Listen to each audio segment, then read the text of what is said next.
Good evening, everyone. My name is Lisa McDonough, and I'm the Deputy CEO of Customer Experience for Vaughan Public Libraries. Thank you for joining us this evening. Before we begin the formal program, I'm just going to share a few housekeeping notes with you. So to minimize interruptions, we're going to set all the participants to mute, just to make sure the program does not get interrupted with noises. And for accessibility, we've turned on the live transcript feature at the bottom of your screen.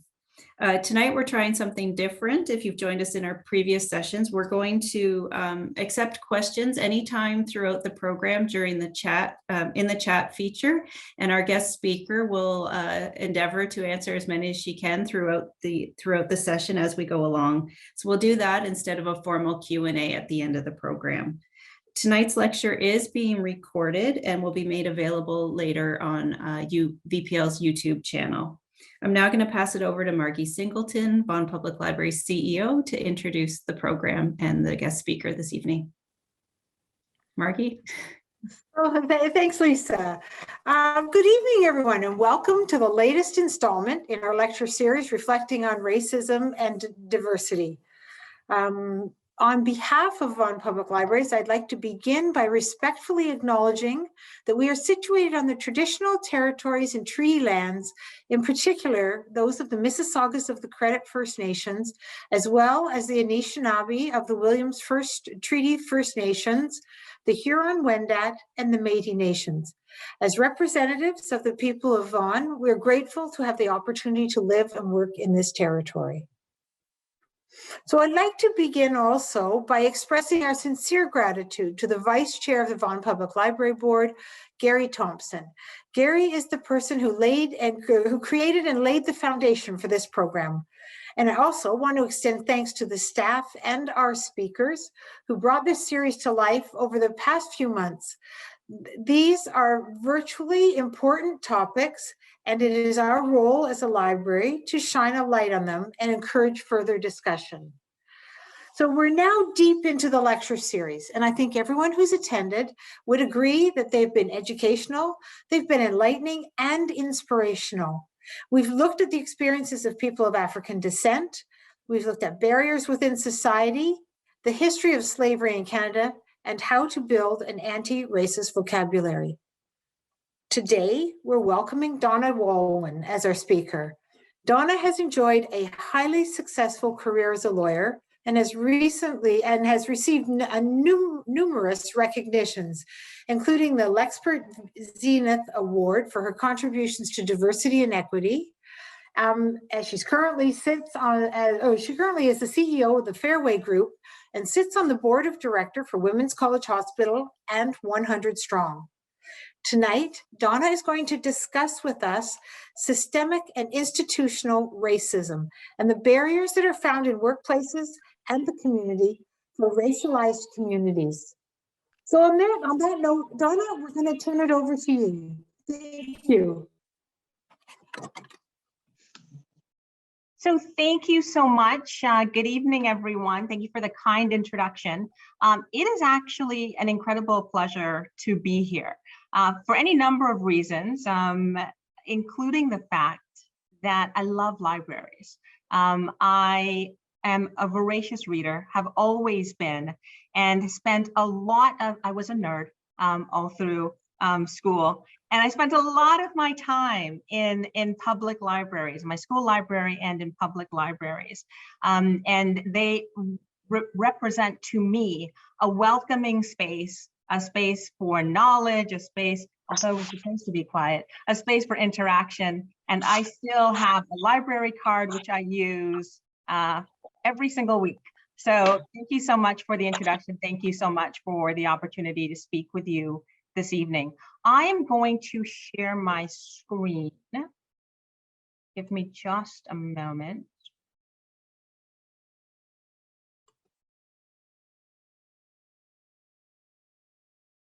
There we go.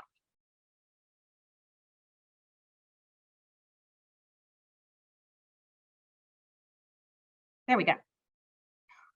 All right. The only problem with sharing my screen is that I can't see all of you when I do that, but that's okay. The introduction that I had gave you my CV. And what I'd like to do this evening is begin to fill in the context a little bit and tell you a little bit about who I am. And it would be wonderful if we could have an ongoing conversation throughout my chat, my talk this evening. So if you have comments, if you have got questions, please feel free to ask them in the chat, and we can, again, try to make this as interactive as possible. All right. Again, I apologize. I am having a little bit of an issue here. All right. Who I am. I'm a Black woman. I'm a mother, sister, aunt. I'm a partner. I'm a friend. I'm committed to giving back to my community. I'm committed to making a difference. I'm an immigrant. I am any number of things way beyond and outside of my CV. I used to practice law, so I'm a former lawyer, a recovering lawyer, I like to think of it as. Almost as important as who I am for this evening's purposes is who I'm not. So I'm not a DE&I professional, diversity and inclusion professional.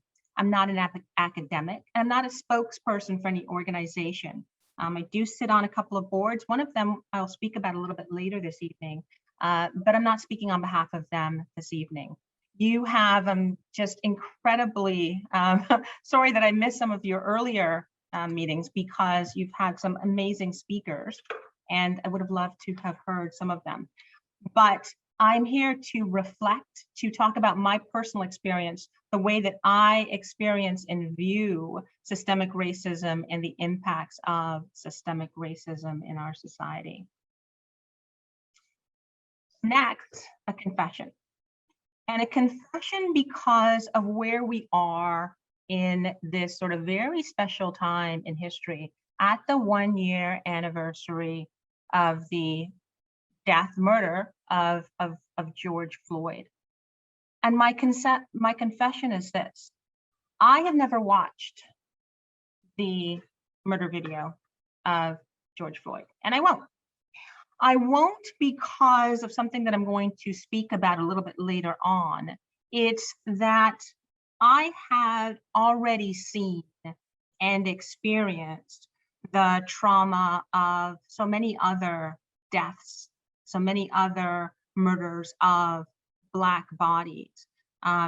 In Canada, you know, seen and not seen, but experienced and read about Lester Donaldson, Jermaine Carby, DeAndre Campbell, and of course we know the US names: Trayvon Martin, Eric Garner, Philando Castro, Breonna Taylor, and unfortunately the list goes on and on. So I chose not to subject myself to the additional trauma of those 9 minutes, which we know now a little bit longer than 8 minutes and 49 seconds, which we originally thought it was. The written descriptions were enough, but what I did watch and bear witness to was the reaction this time around, and the reactions that we have had in this past year. And so I want to talk again about my reflections, my journey, beginning with where it started, how it started. Kids see that meme, how it started, how it's going, how it started. Of course, it started with George Floyd. We experienced the BLM protests and what we thought was a global reckoning with what was happening in the world. And of course, there was the entire weight of symbolism of the knee on the neck, because it was, of course, a visual that evoked very strongly oppression, right? And we saw our Prime Minister, certainly in Ontario, the Toronto Chief of Police, we saw people take a knee, we saw the fists, we saw the Black Lives Matter visuals from a lot of corporations. And it really truly was, as you looked around the world a year ago, a sense that we were on the verge of really significant change, that we were going to see something different, that we were finally going to actually have that reckoning with anti-Black racism and eradicating it throughout society. So, like everyone else, I also had a reaction to it. And one of my first ones, and again, this is going to be a bit of a personal journey, was on LinkedIn. And what struck me was that there were so many statements out there. There were so many people and corporations and entities who were changing their pictures to the Black and Black Lives Matter. And what I wasn't seeing was a change in visually upper management, boards of directors, org charts.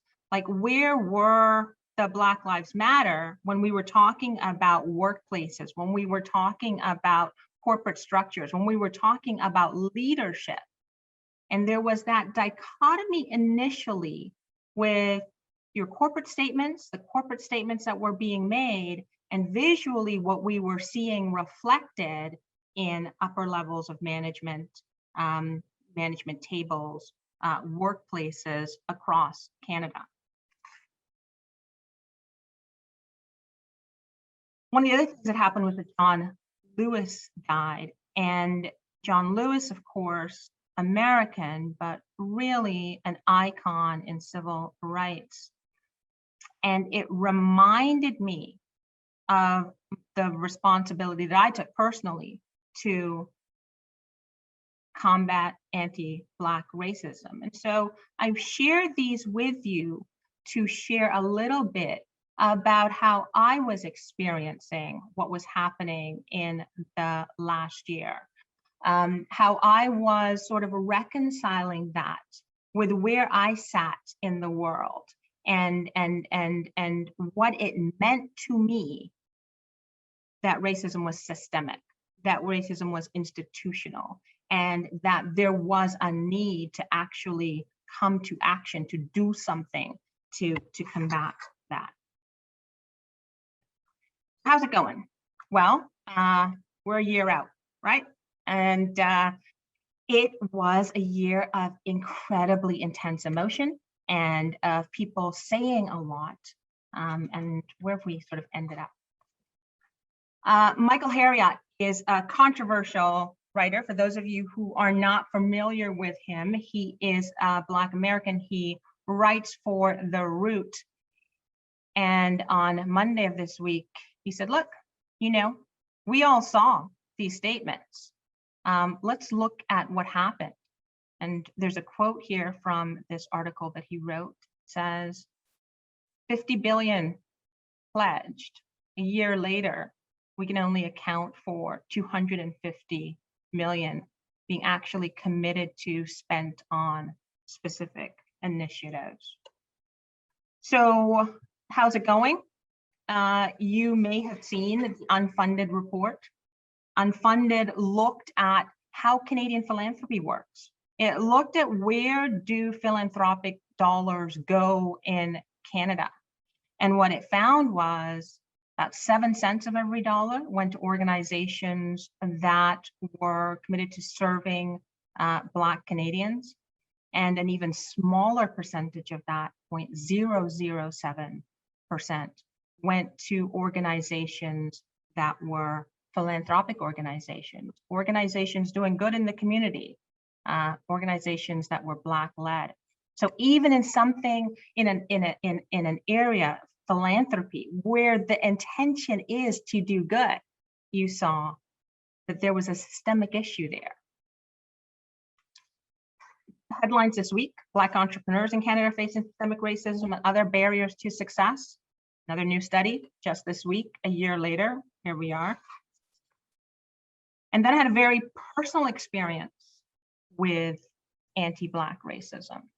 And it started with an email that I got telling parents in Halton about racist graffiti that had been spray painted at my daughter's high school. And we had a conversation, she on her iPhone, me on my Android, about whether or not she felt safe at school. And it struck me that here I was in 2021 asking my daughter if she felt safe at school. And it actually enraged me because I thought that we had begun to make so much progress, and now here it was at home. And that it really hit home for me that our kids are going to have to deal with this, not just anti-Black racism, but racism throughout their schools, for racism, cultural and religious. And I was once again, taking you on this sort of personal journey, struck by the fact that so little had changed, and that this is something that our kids would have to deal with and still have to deal with. I'm not going to read this to you. What I'm going to tell you a little bit about is her response, my daughter's response to this. So am I telling you this because I'm proud of her, because I think she's amazing? Absolutely. Yes, but no. I'm telling you this because, again, the way that we respond to, as I reflect on where we are and the fact that we have to deal with this in our daily lives, the way that, you know, at the time, 17-year-old has then got to refocus energies to deal with this, to become, in effect, a fighter against racism, is striking. So what they did, they started an Instagram page, and they started a petition. They had student focus groups. They asked people to tell their stories. They asked students across Halton to write in anonymously and tell the stories of what they had experienced and how it made them feel. And I have to tell you that it's wrong that for students, that's their workplace, the place that they have to go to every single day. And while a lot of it was online this year, still a place where they are subject to an environment that is hostile or can be hostile. Still a place where they felt as though they were left on their own to deal with it. They asked Halton School Board for 3 really quite, I think, reasonable things. They said, I'm going to tie this into a little bit later. They said, look, we actually have policies and protocols in place right now to deal with it. The problem is that they're not being enforced. The problem is that they aren't taken seriously, that this isn't being seen as a real problem. That when these things happen, it's as though there's a slap on the wrist, there is a nod to the policy, but the actual teeth in the policies that exist and aren't being enforced or used effectively.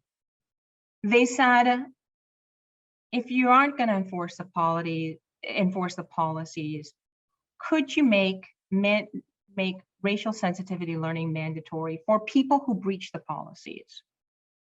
In person, in school suspension, but also while you're in suspension, actually have people who know what they're doing, academics, people that you've heard from in other of your lectures, come in and speak to them too, so that they could understand not so much what they did because they know what they did, but the impact that it has on others. And could you introduce some accountability for online racism. They've had great reaction to that. But again, I bring you this story to give you a sense of, and I'm sure that all of you have experienced it, that this is something sort of anti-Black systemic institutional racism is something that people are dealing with that impacts us every single day. And I want to also share with you, again, sort of on a very personal level, the fact that even though this is a place that for years I have lived in, I served as the president for the Canadian Association of Black Lawyers. One of the boards that I serve on that was mentioned is 100 Strong, which is dedicated to improving the outcomes for Black boys.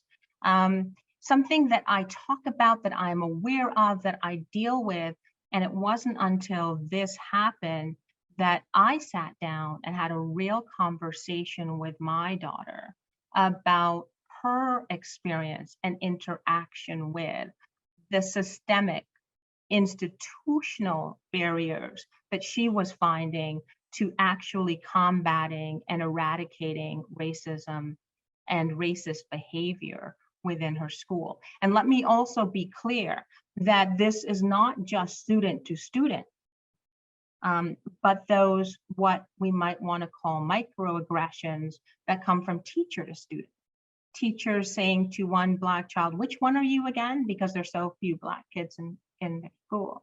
Teachers mistaking Pakistan and India and saying, well, it's the same place anyway, right? It's those little things when we talk about systemic or institutional barriers that we don't think of, because you want to think, well, there's a big policy in place that is oppressing. And that's rarely the case anymore. It is whether or not there are environments that are conducive to, there are environments that are conducive to safety, that are conducive to eradicating anti-Black racism or racism of any kind, frankly, and having an institutional response to, a systemic response to these situations when they arise. Excuse me. So that was my daughter's experience. What was mine? Mine was, look, a year ago, so in June of last year, said in addition to everything else I'm doing, we want to start up the Black Opportunity Fund. And I won't talk about the Black Opportunity Fund tonight, except to say this. One of the things that we did that I'm extremely proud of is that we spent hundreds of hours speaking to Black Canadians across Canada about the ways in which anti-Black racism affects them. And I want to tell you a little bit about what we heard. These are sort of the bullet points about the four main areas. And I want to talk a little bit about the impact of anti-Black racism in every area of life for people. And so the first of these that we did was listening to Black Canadians, again, across Canada, about healthcare and the disparities that exist in our healthcare system, with unequal access to resources, no access to culturally sensitive healthcare. And so what does that mean? It means that when we speak to even practitioners in our hospitals and in our healthcare centers, they will tell you that diagnoses take longer, that a care plan takes longer, and that we can actually track disparate treatment, like health treatment and reactions within our system, and that they adversely affect Black patients. We heard about, and I'm sure all of you will have read about, even something as simple as pain. That pain, when it's reported by Black patients, by Black bodies, is discounted. And so that there isn't the same reaction to a report of pain as there is in for other communities, for other people. There are some implicit biases. The implicit biases in healthcare, of course, I mentioned one of them, pain. There are research gaps for things, for medical, sickle cell, for example, medical conditions that disproportionately affect Black people. And we don't train our professionals. There's no required training for doctors, for nurses, on the ways in which Black bodies are different. There's a lack of representation, which is something that we saw throughout. And so we talk about, again, what's the impact of anti-Black racism? And one of those impacts is disparate treatment in healthcare, which is something you might not expect.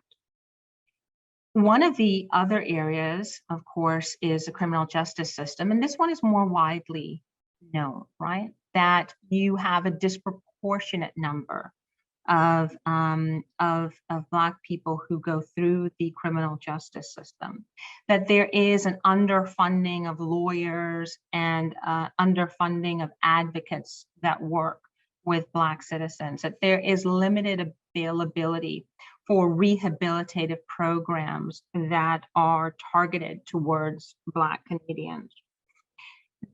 Like medicine, like healthcare, there is underrepresentation. And if you don't see yourself reflected in institutions and societal institutions like healthcare and criminal justice, then you don't assume or you don't acknowledge, it is not internalized, that you could be a part of, not a victim of, but actually leading and being a face of the criminal justice system. If you don't see yourself reflected on the bench, you don't necessarily assume that you can be a judge.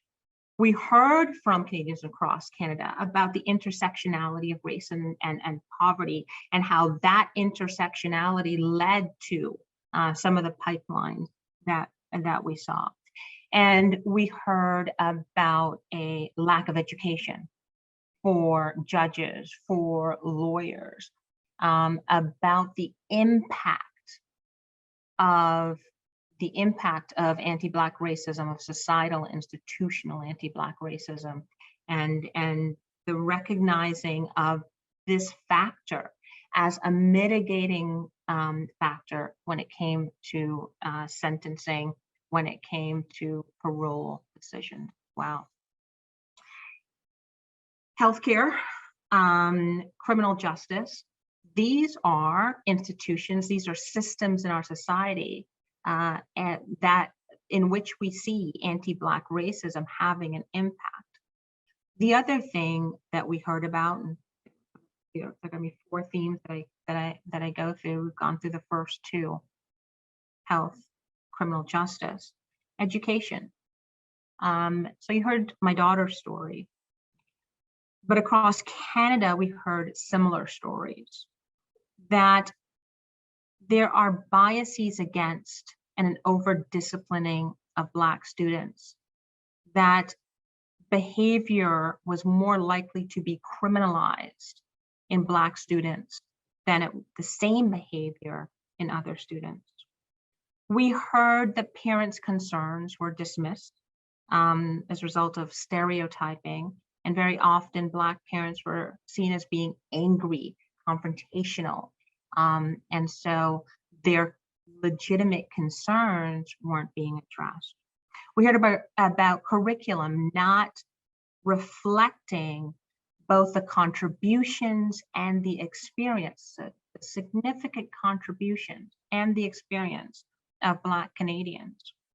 About students not being empowered to take advantage of all opportunities, of being streamed into specific programs rather than encouraged to go into programs that will lead them to university, to tertiary education. We heard, particularly during COVID, the effects of economic inequality exacerbating and extending, widening the gap, the experiential gap and of students throughout our education systems. And we heard about the lack of programs for mentors. Again, when we talk about systemic, when we talk about institutional racism and anti-Black racism and the impact of that, what I really want to leave you with is it impacts people on a visceral level in so many aspects of their everyday life. Going to the doctor, an interaction with somebody that represents the criminal justice system, a police officer, going to school. And then the last theme that we heard about, one that you might not think about necessarily, is arts, culture, and sport. We heard about the appropriation of Black culture. We heard about the lack of representation in mainstream media, and again, being able to see yourself reflected there. Structural barriers for Black athletes, public funding, which is a huge problem because there is an incredible amount of arts funding across Canada.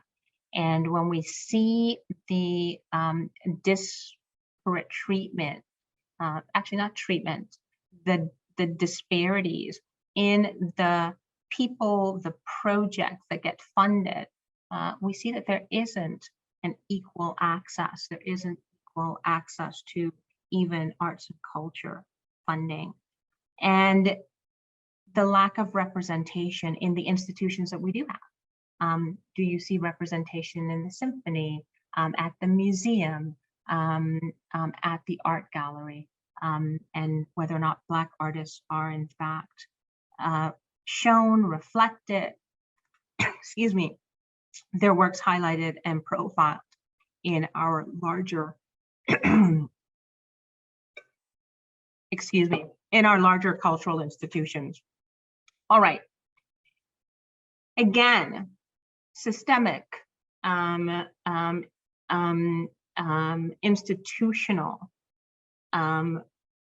effects, and the impacts that they have impact people on sort of in their everyday lives on a daily basis.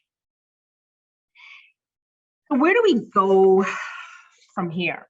We have had a year of some difficult conversations. We've had a year of people saying that, you know, it's time to come to terms with and work to eradicate anti-Black racism.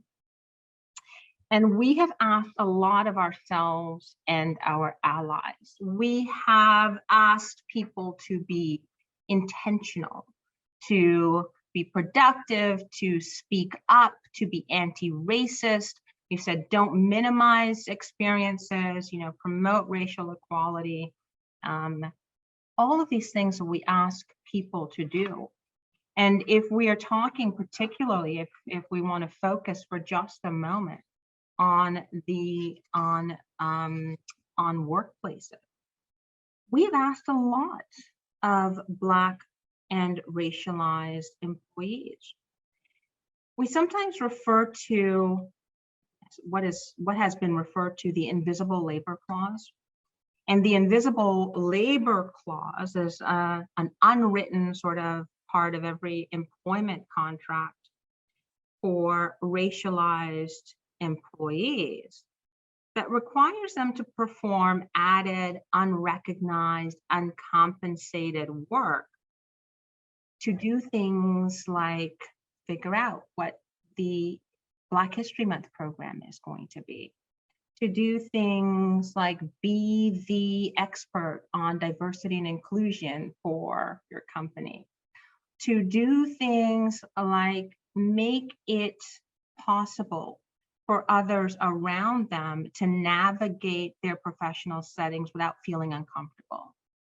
And again, It is uncompensated. It is very often unrecognized labor that has a cost to BIPOC employees.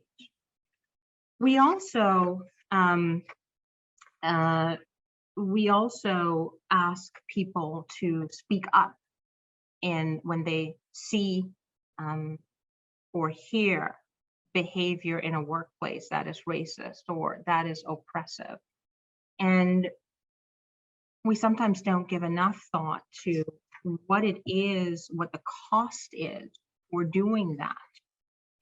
And we ask that of racialized employees, and we ask a lot of allies.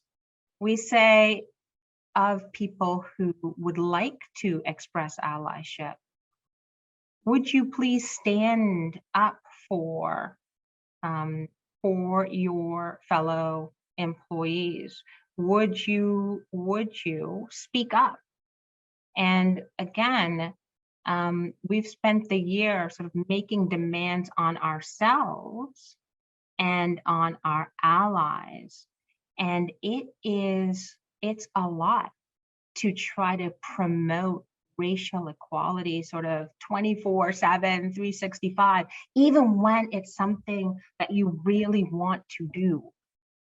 We've asked people to educate themselves, go to the library. I mean, I've seen this, you've all heard this, I'm sure. Go to the library, get a book, right? There are so many ways to educate, but there are only so many hours in a day. And so how many books do you read? We have asked ourselves and our allies to be comfortable with being uncomfortable. And what I struggle with, again, sort of bringing this all home to my reflection sort of on where we are. What I struggle with is how much more we can ask of ourselves and those around us, and whether or not we ourselves have thought about what specifically we are asking and demanding of ourselves and of others. I'm going to stop sharing my screen because I'd like to spend a couple of moments before I go on asking you some questions and seeing whether or not we can begin to have a little bit of a conversation. If we can, to see if we can have a conversation, begin to have a conversation on this. So let me see if I can stop sharing my screen. Give me just a moment while I try to figure this out.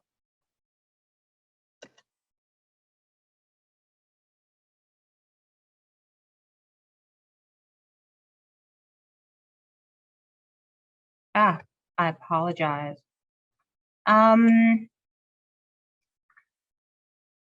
Alicia, one of my co-hosts, can I ask if you can assist for just a moment with anything that we have in the chat while I try to navigate back to not sharing my screen?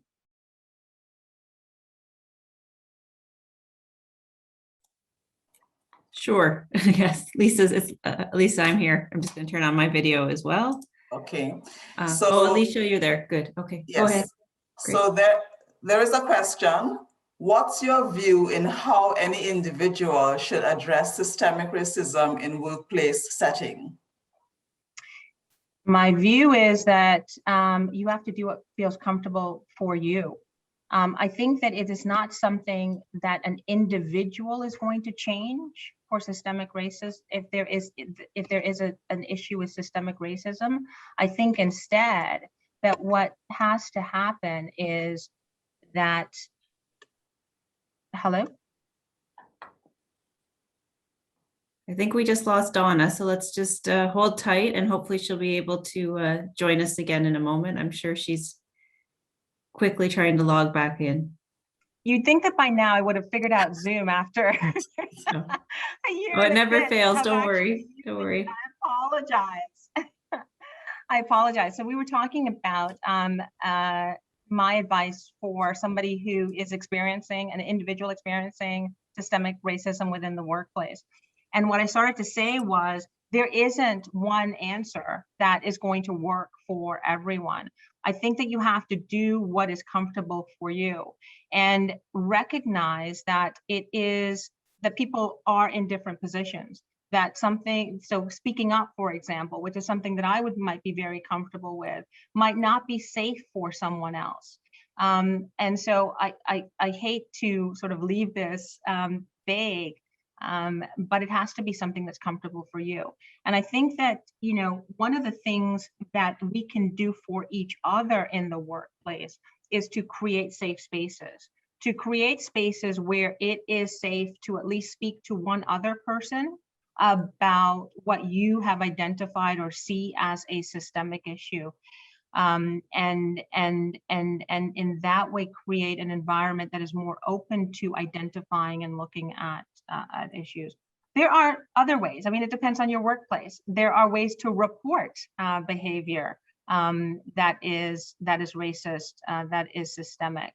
Unfortunately, I think that unless you have buy-in from the people who can affect change, who can affect change within the culture of the workplace, it is very hard as an individual to change the culture of a workplace. And that's why it's so incredibly important to have these conversations happening on a societal basis so that more people get an understanding of the impact of racism and an understanding of how the things that they do and they say in a workplace environment, in an educational environment, can have a really detrimental effect on the productivity of the person next to you, on the workplace generally, and at the end of the day means that you have got a team and a business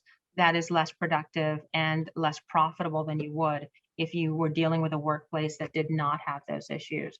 I saw another question of from a grade 9 boy. I missed that one from David. I'm sorry. I've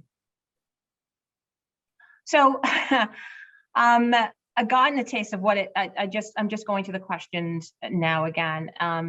You know, I think that one of the things that we tend to think is in the past is this name calling, right? Being called the N-word, being called a monkey. And I go back to the story that I recounted about my daughter, and it would not have occurred to me that, as she said, you know, people throw around the N-word so casually in 2021. It wouldn't have occurred to me that people in schools in 2021 were actually calling each other these names, and not only sort of anti-Black racism and the N-word, but also other absolutely atrocious names. And I think that you do feel less than. It does make people less comfortable in fully expressing themselves. It takes so much energy to gird yourself to walk into a situation, whether it be work, whether it be school, knowing that you may be faced with that behavior, with those words, that you don't have that energy to do the things that you should be doing, whether it be learning, whether it be, again, being productive at work.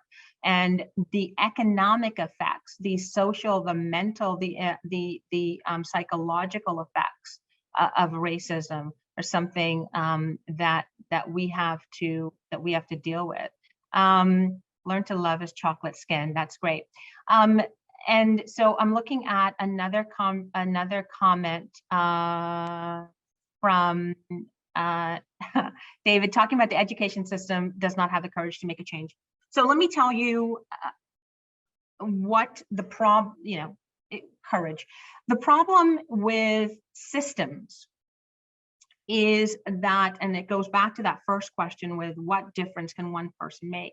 The problem with systems is that they are huge and unwieldy, and there are so many processes and policies that you have to look at and revamp before change, you can see change being made and actually feel the effect of change. And so it's courage, not necessarily in the sense of you don't want to address it. It's courage to take on the enormous task of changing an entire system. It's courage to look at the fact that there's so many facets of in which anti-Black racism is being displayed, that to change all of them, to go back and look at each and every policy to see whether or not, you know, it is being colonialist, to see whether or not it is truly reflective of the Black experience or the experience of all Canadians.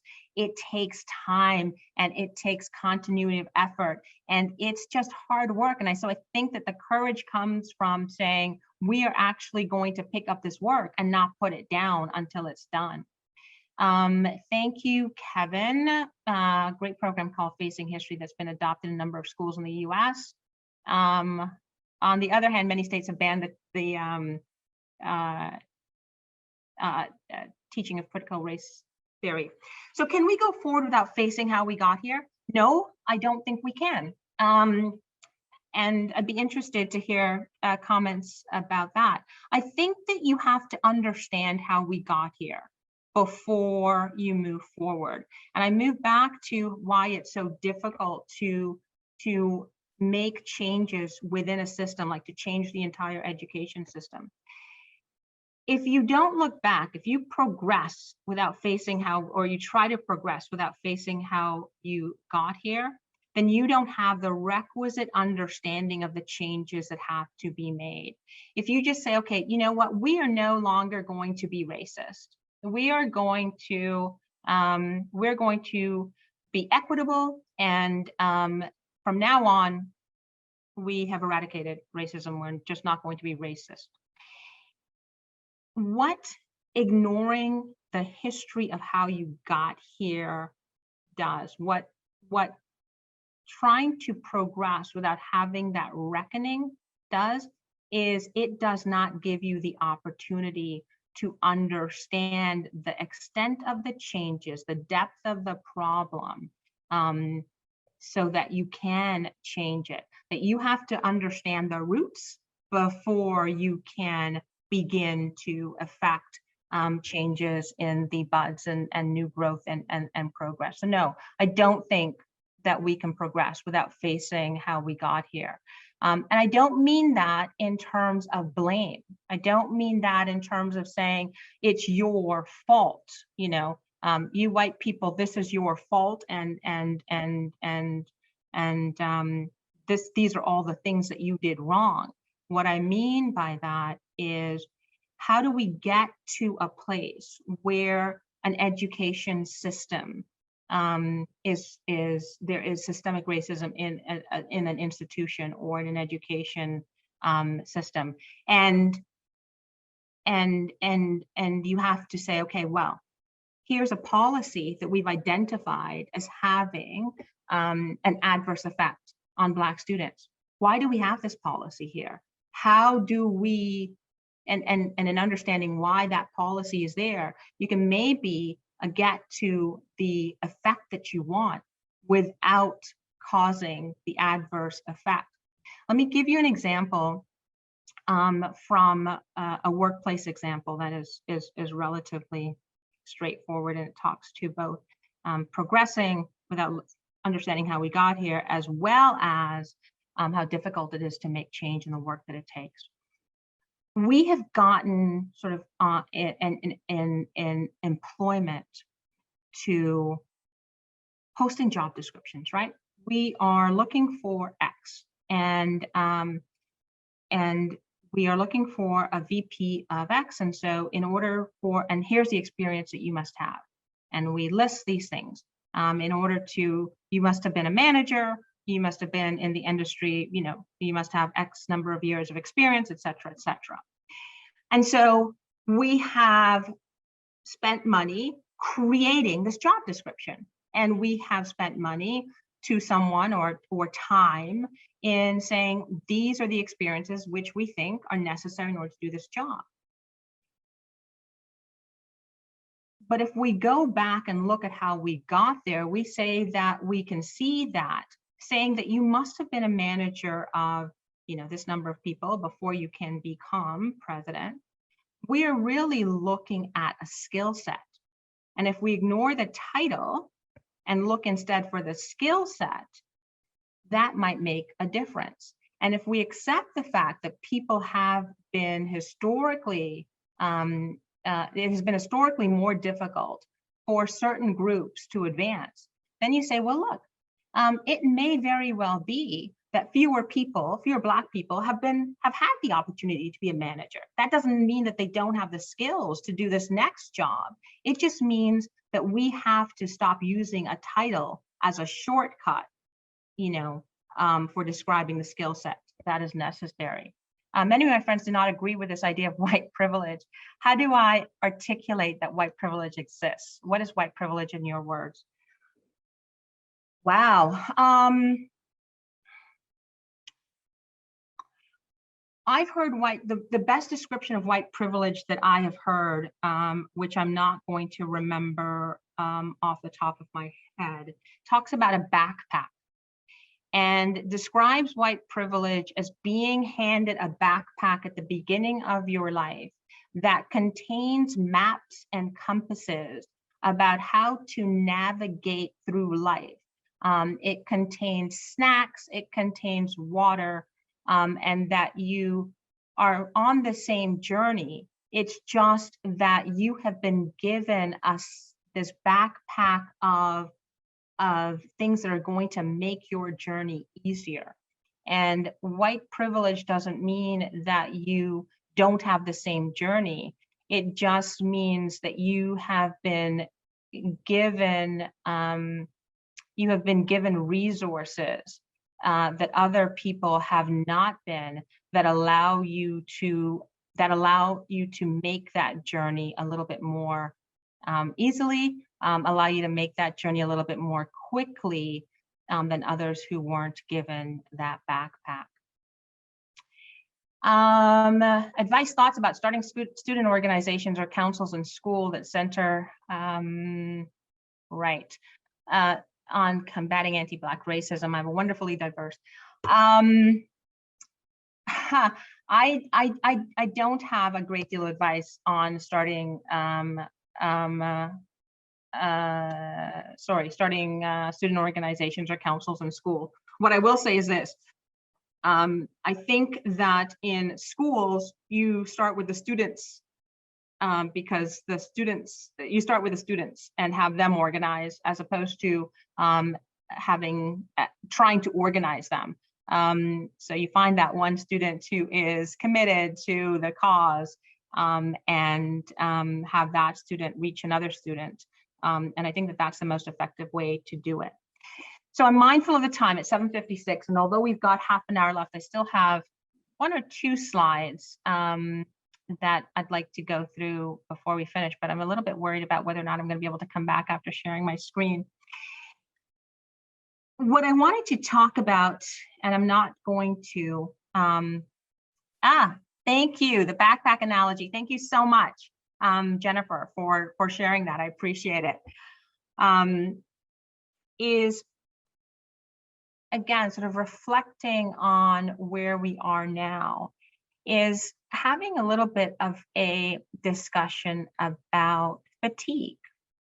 And so we sort of talked about a little bit as we went through the questions and answers, and the work that it takes to actually affect change, and the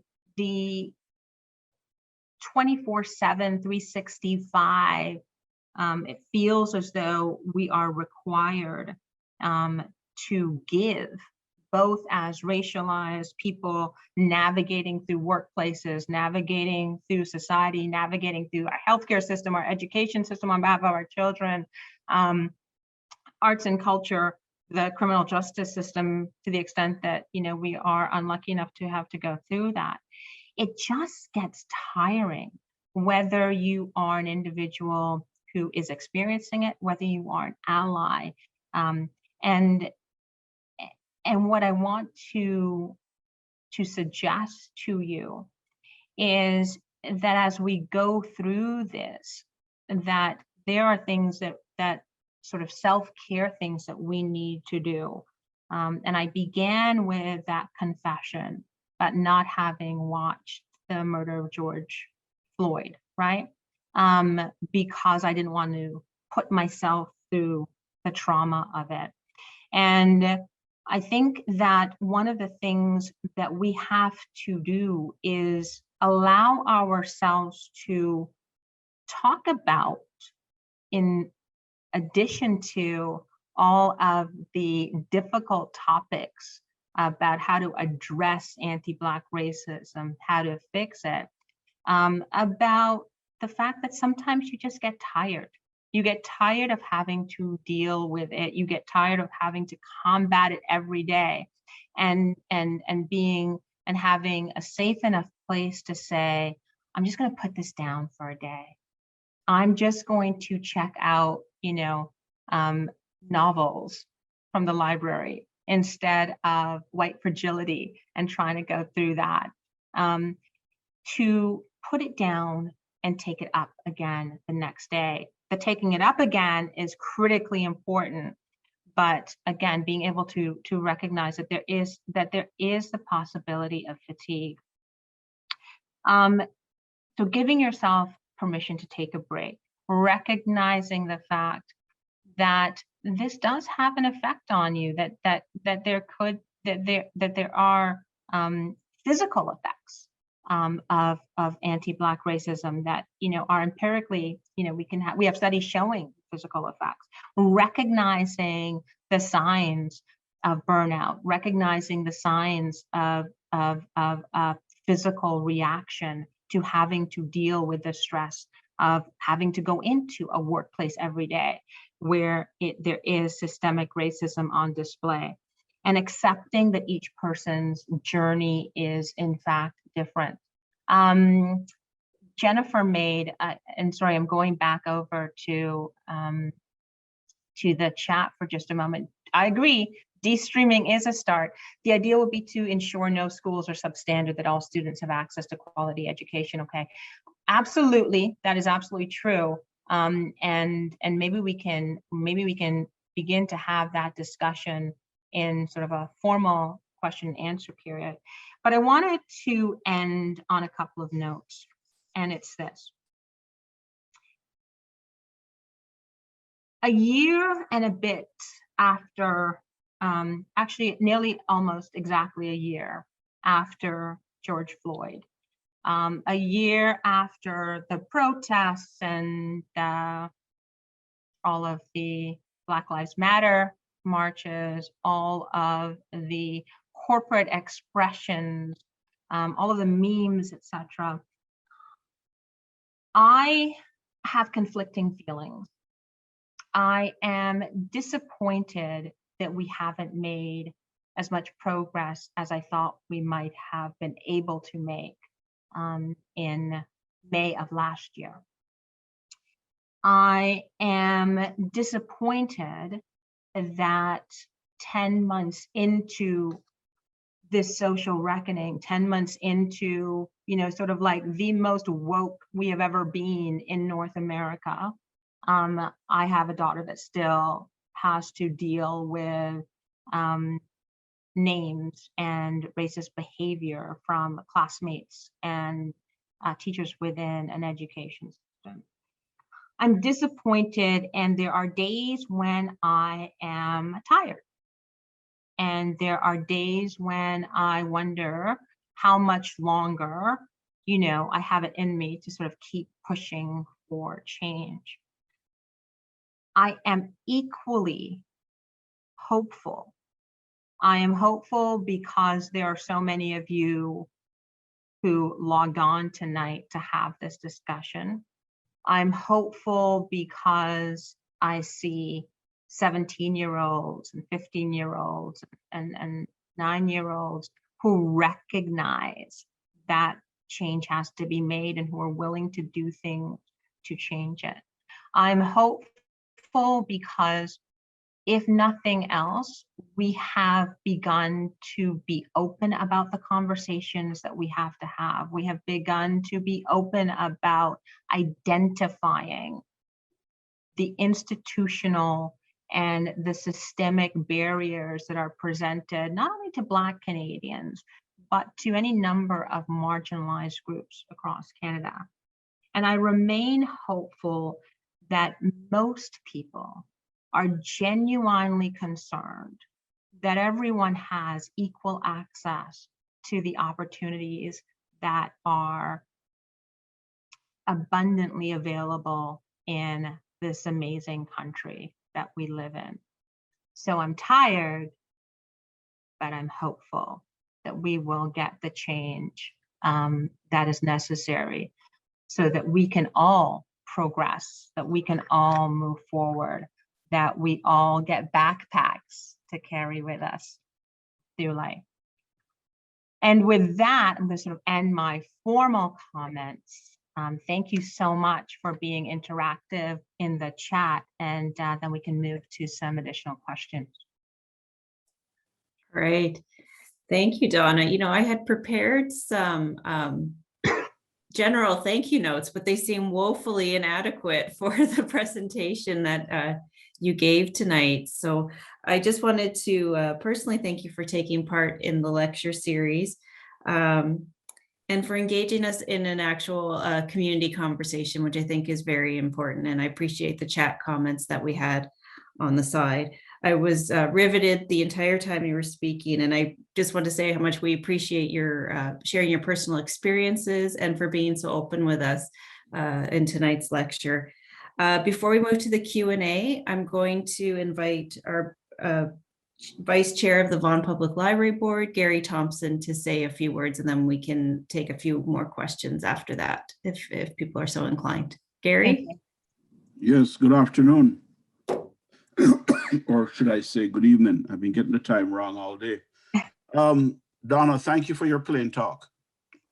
You know, one of the reasons that actually inspired us to put this together is because over the last year, we've actually seen a lot of talk.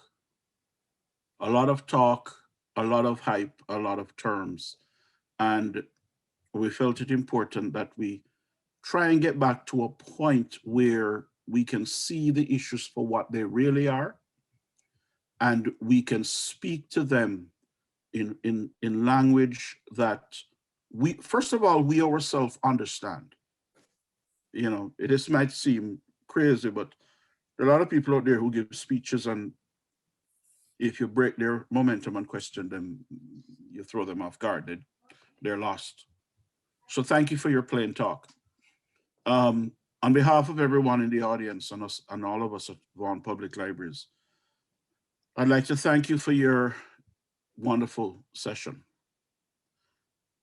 Part of our role as a library system is to break down barriers and ensure equitable access for every member of our community.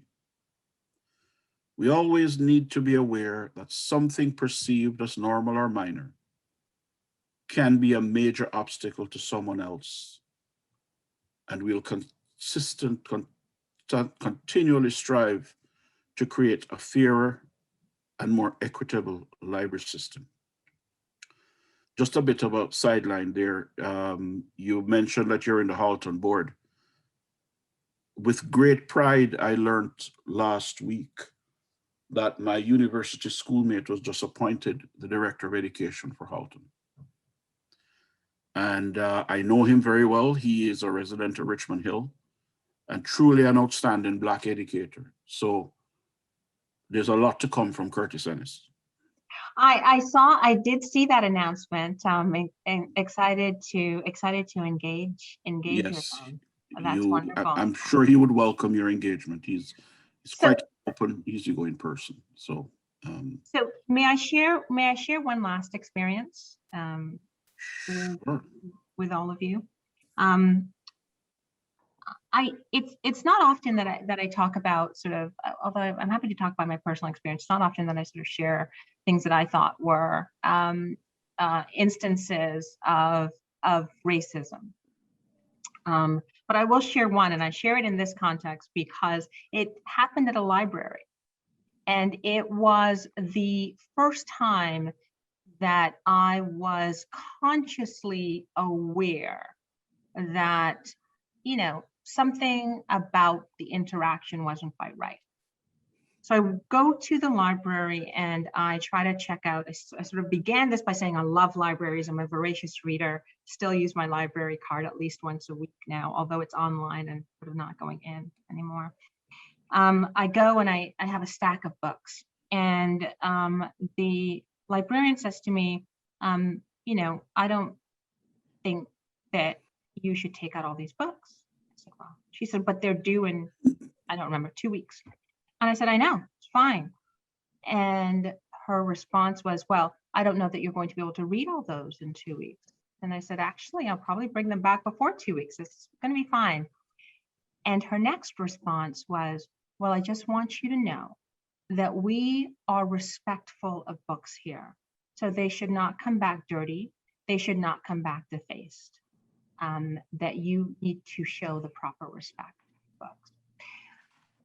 And you walk away from an interaction like that thinking, what was it about me that made her think, A, that I wasn't going to be able to read all those books before they were due? And even more distressingly, that what did she see about me? What did she perceive or assume about my home situation that would make her think that she needed to warn me, to tell me, to teach me that books had to be respected, that they had to come back clean, that they shouldn't be defaced? And so it's those interactions, sort of like a daily, that was like, 2 minutes of my life. But what a difference that could have made if that experience had kept me out of libraries, had stopped me from reading. And I often wonder if, because I couldn't have been the only person that this had happened to, I often wonder whether she recognized the impact, the potential impact of her words, even if she thought that she was being so helpful and telling me how books should be treated. But other than that, I've had wonderful experiences with libraries and love them greatly. You know, Donna, over the past year, our staff, the leadership of our library, Margie Singleton, our staff, including our senior leadership, former Lisa Madonna, have really pulled out all the stops to ensure that the library is available in an equitable way to the population. Yeah. I don't know if we were the first ones to do pickup, like you go to order your groceries online and you go pick up. Yes. I mean, we have this wonderful, amazing, oversubscribed, by the way, program. So the past year in itself, with all of that, has been momentous. We've been through our program here, driving awareness of racial injustice. And through sessions like tonight, an increased understanding of what and who our world is. I personally hope that we can continue the momentum. I see in the chat there's a comment about how do we keep the Black Lives Movement momentum going without burnout? How do we make lasting change? My only comment to that is, let's focus on us as individuals not being burnt out. Let us focus on us keeping our individual torches of awareness and justice burning. and the movement will survive. So I just want to thank everyone for being on the call. Thank you very much, Donna. All hype to the St. Kitts and Nevis Massive. And Thank you. I tell you, there's a lot of connection there. But anyway, yeah, thank you very much. And ladies and gentlemen, we have a couple more sessions coming. Donna is certainly one of the high points, but we got a lot of more high points coming. So stay with us, look out for the next posters and sign up. And Donna, please, Yes. Lisa, if you can send Donna the posters going forward so she can come on. I've already committed to attending the next one with my daughter. I think that's going to be a great topic. Very excited about it. Very good, thank you. And we look forward to having Professor Carl James on. So without any further ado, Don't need me. Lisa, Yes. to do what she does. Yeah, I was gonna say, you don't need me. You just did it all. Thank you very much. Okay, final thanks to Donna. This was really tremendous. Like it's an understatement. What a fantastic session tonight was. I am very grateful for you being here, and I'm sure the entire audience is as well. It was wonderful. Just say for the next session, if anyone is interested in joining us, it's on June 26th with Dr. Carl James from York University. And I believe Dr. James is on the call tonight as well. So thank you for joining us. And Dr. James will be speaking on the educational and social costs of life in the suburbs for Black youth. And the link is now up on the chat. And I think based on the comments that we had and the amount of chat we had on the topic of education, certainly it's important to the community, and I'm sure many of you will join us for the next session. So thank you. Thank you very much, everyone. Thank you all. Good night, everybody. Good night, everyone. Thank you.